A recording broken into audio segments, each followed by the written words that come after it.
It looks like any home in the metro area, but unspeakable tragedies happened both inside the house and out on the street. It's a crime scene unlike anything ever seen before by authorities in Douglas County. Just don't make no sense. It's just tough. It pulls at your heart and tears on your heart. Latoya Andrews was living in this house with her boyfriend, Joseph Brown, and her kids. Sheriff's deputies say Andrews' estranged husband, 33-year-old Cedric Prather, parked up the street, hiding his vehicle, then walked inside the house and opened fire. It's just horrible. It's just deplorable. It's no way to describe it. Neighbors, still too shaken to speak on camera, tell us Prather shot and killed Andrews and Brown inside the house. We're also told he shot one of his own kids. Then, Prather went outside and tracked down 3 girls. Neighbors tell us at least 2 of them were his own daughters. One neighbor described watching Prather shoot all 3 girls before turning the gun on himself. Checking jail records, we couldn't find any sort of a criminal past in Douglas County for Prather. His estranged wife and her boyfriend both died at the scene, along with a 7-year-old victim.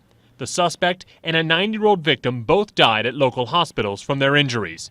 A 15-year-old and an 8-year-old are both still in the hospital in what police call critical but stable condition.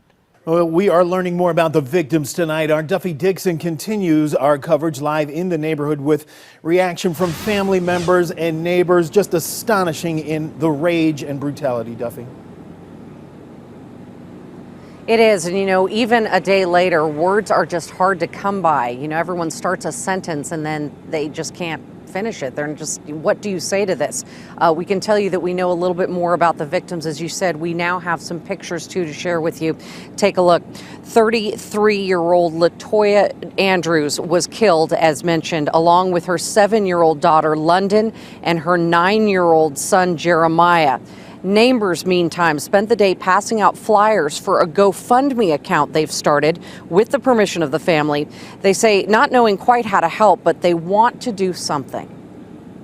We figured we'd raise enough money to cover any burial expenses and for a cushion for when the babies come home, because there are two survivors fighting for their lives, and they're going to need something when they come home. Now, family members also say when we asked, was there any sort of warning about this? In fact, there was a restraining order against Cedric Prather, and it expired recently.